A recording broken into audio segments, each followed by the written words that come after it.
So my good friend Craig Poxon, Chair of British Skydiving, welcome to Air Sports News. Hi Regan, how you doing? I'm great. How are you? How are you coping? Yeah, okay. It's a really busy time for me at the moment with lockdown. I'm holding down my full-time job, working from home. Fortunate enough to still be working, and I work in IT, in the IT industry, so I work from home a lot. So I'm doing that. The kids are at home; they're not at nursery, and there's no kids at school in the UK. I think, like a lot of places at the moment. So having to look after the kids as well, balancing work, and then on top of that, my volunteer role as the chair of British Skydiving as well is creating an enormous amount of work at the moment. So trying to juggle those three is pretty hectic, but I'm good. I can't complain. Good. Let's just talk a little bit about what you would be expecting to be doing now under normal circumstances, without a pandemic. That chair is British Skydiving. What would you expect your role to be right now? So the chair, the board are all about the strategic and the long-term development of the sport. So they're not involved with the day-to-day aspect of it. I try not to be. We have an executive, we have a staff at British Skydiving at the headquarters in Leicester, about 10.5 people. Some work part-time, and they manage the day-to-day operations, the membership services, the running of courses, the day-to-day safety. And we as a board, we meet, it used to be 6 times a year. This year we were intending to shrink that to 4 physical meetings a year, but try and do more in between online, where we look at our strategy and our long-term view to just try and better the sport really for all the participants. And what has changed for you right now during this pandemic? What are you doing? So there's no skydiving in the UK at the moment. So the government isn't allowing it due to social distancing rules. Bizarrely, probably working even harder at the moment than we would do normally. We've had meetings every week for the past 8 weeks, virtual meetings over Teams of the board, of the council. So I keep using those terms interchangeably. Board is a business term that people understand and recognise, whereas council is a membership equivalent body for that bunch of people. So we've been meeting every week for the last 8 weeks to address the issues around coronavirus. There's no jumping, and that's impacting our stakeholders very hard. And stakeholders, the biggest ones are the drop zones, or as we call them here, we call them PTOs, parachute training organisations, for various reasons, but you'll hear that term used over here on drop zones.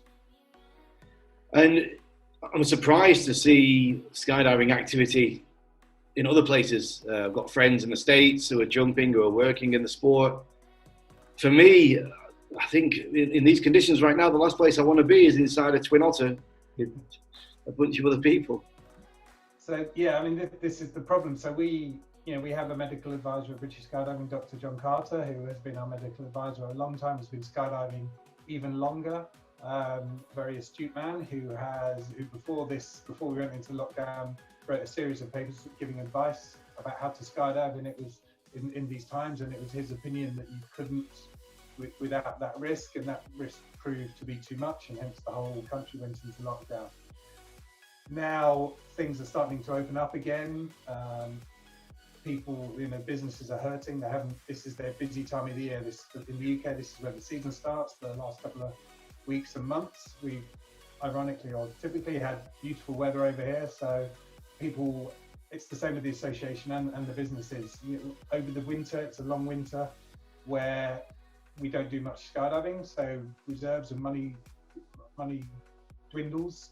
But it's always been that at this time of year it picks up again and people start earning money. So that hasn't happened this year. We had a particularly bad winter, long winter, cold winter, where people weren't jumping, so money was down especially. So it's obvious, it's understandable why people are wanting to return to jumping. You can appreciate that. It's very difficult. We're very lucky in the UK. The government has been extremely supportive of all businesses and people in work in this country by providing massive bailouts. and support for pretty much everyone. I think now even the contractors are being supported. But still, you know, people don't want to sit around, they want to jump, you know, and there's the fun part of the skydiving that everyone wants to do and they miss as well.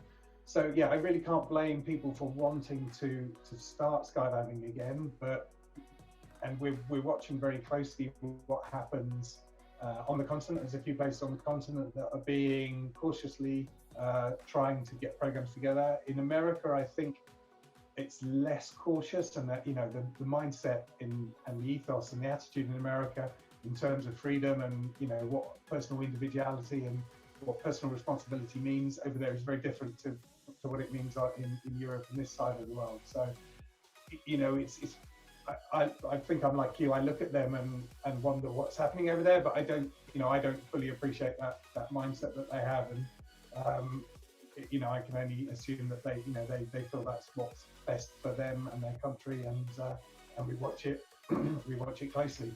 Yeah. The difficult thing comes now is how to manage that over here with our more cautious approach to it. But you're right, you know, tandems, and let's get to the crux of the matter, it is tandems, that's the issue. When you have somebody sitting on your lap, it's very difficult to socially distance from someone. There is some recommendations that say if you have to be close to somebody, then sit side to side or don't face them. And, you know, in tandems, you're not quite doing that, but you're still very close to somebody's head. And then you have the question of, I should preface this that I'm not medically qualified in any way, so I'm only giving a layman's opinion on this. And then it's down to the PPE, the personal protective equipment that people are wearing.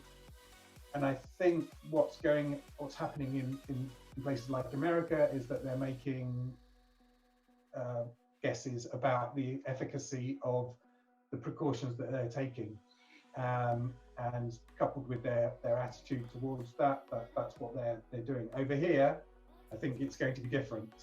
I think in terms of choice, we won't get that choice for a while from the government, and then when we do, I think we'll still want to be cautious.